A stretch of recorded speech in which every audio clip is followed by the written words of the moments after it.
പ്രതിപക്ഷ നേതാവ് V D Satheesan മാധ്യമങ്ങൾക്കാണ് സർക്കാരാണിത്. PM ശ്രീ പദ്ധതി ഉൾപ്പെടെയുള്ള കാര്യങ്ങൾക്ക് ഈ ഗവൺമെന്റിന്റെ നിലപാട് എന്തായിരുന്നു എന്ന് വളരെ വ്യക്തമാണ്. ഇവരുടെ കൂടി പോയാൽ, സമരം ചെയ്യാൻ പോയാൽ ഞങ്ങൾ കൂടി വഷളാവും.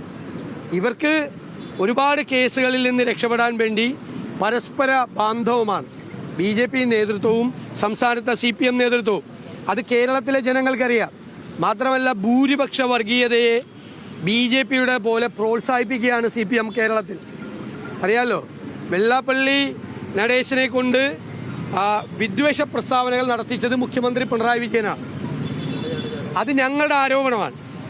AK ബാലൻ അതിന് സമാനമായ ചില പ്രസ്താവനകൾ നടത്തിയപ്പോൾ കാര്യം വ്യക്തമായി. BJP സംഘപരിവാർ സഞ്ചരിക്കുന്ന അതേ വഴിയിലാണ് CPMഉം ശ്രീ പിണറായി വിജയനും സഞ്ചരിക്കുന്നത്. കാരണം എല്ലാ സ്ഥലത്തും സംഘപരിവാറിൻ്റെ രീതി മതങ്ങളെ തമ്മിൽ അടുപ്പിച്ച് അതിൽ നിന്ന് രാഷ്ട്രീയ മുതലെടുപ്പ് നടത്തിയാണ്. അതേ ശൈലിയാണ് കേരളത്തിൽ കഴിഞ്ഞ പാർലമെൻറ്റ് ഇലക്ഷന് ശേഷം ശ്രീ പിണറായി വിജയൻ്റെ നേതൃത്വത്തിൽ നടക്കുന്നത്. ഇത് ഭൂരിപക്ഷ വർഗീയതയെ പ്രോത്സാഹിപ്പിക്കാനുള്ള ശ്രമം. അതുവരെ ന്യൂനപക്ഷ വർഗീയതയാണ് പ്രോത്സാഹിപ്പിച്ചിരുന്നത്. ഇപ്പം ഭൂരിപക്ഷ വർഗീയതയെ പ്രോത്സാഹിപ്പിക്കുക, അതിൽ നിന്നും ജനങ്ങളെ കബളിപ്പിക്കാൻ വേണ്ടിയിട്ട് നടത്തുന്ന സമരമാണ്.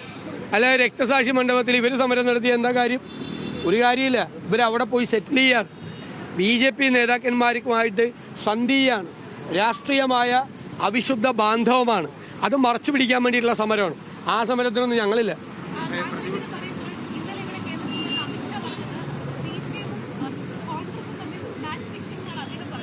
അത് അവർക്ക് അങ്ങനെയല്ലേ പറയാൻ പറ്റുള്ളൂ.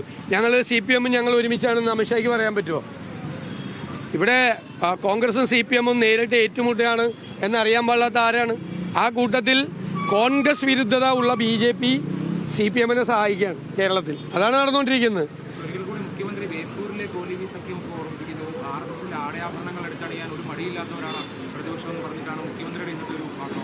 RSSന്റെ വോട്ട് കിട്ടി ആ മുന്നണിയിൽ ജയിച്ചു വന്ന ആളാണ് പിണറായി വിജയൻ.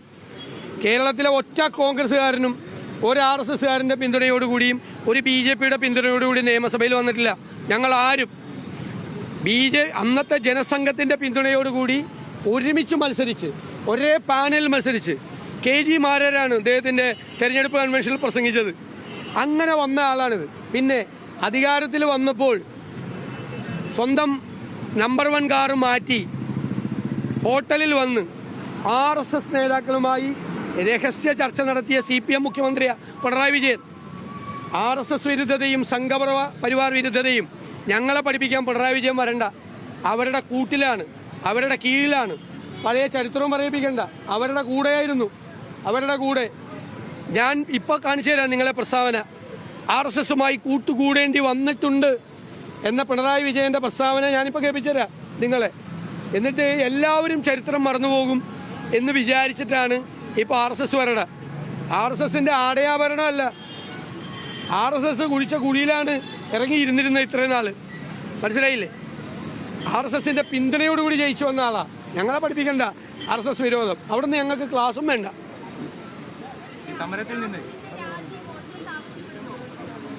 പാർട്ടിക്ക് പുറത്തുള്ള ആളുകളോട് എങ്ങനെ രാജി ആവശ്യപ്പെടുന്നു?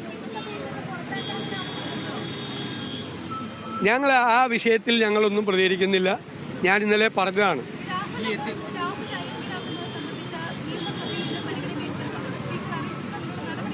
എനിക്കറിയില്ല അത് ഏത് പ്രൊവിഷൻ വഴിയാണ് അത് വരുന്നതെന്ന് എനിക്കറിയില്ല.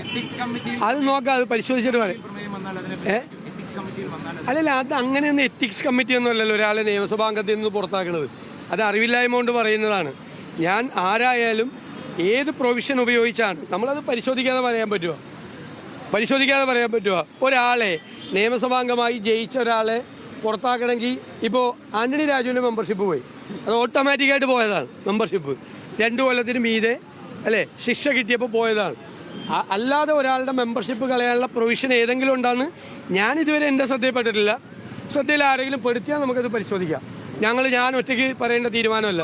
പാർട്ടി എല്ലാ കാര്യത്തിലും ഇത് സംബന്ധിച്ച് പാർട്ടിയാണ് ഒരുമിച്ച് തീരുമാനമെടുത്ത് ഇനിയും പാർട്ടി ആലോചിക്കും. അങ്ങനത്തെ ഒരു ഘട്ടം വന്നാൽ സാങ്കല്പിക ചോദ്യമാണത്. ഇപ്പോൾ മറുപടി പറയേണ്ട ആവശ്യമില്ല.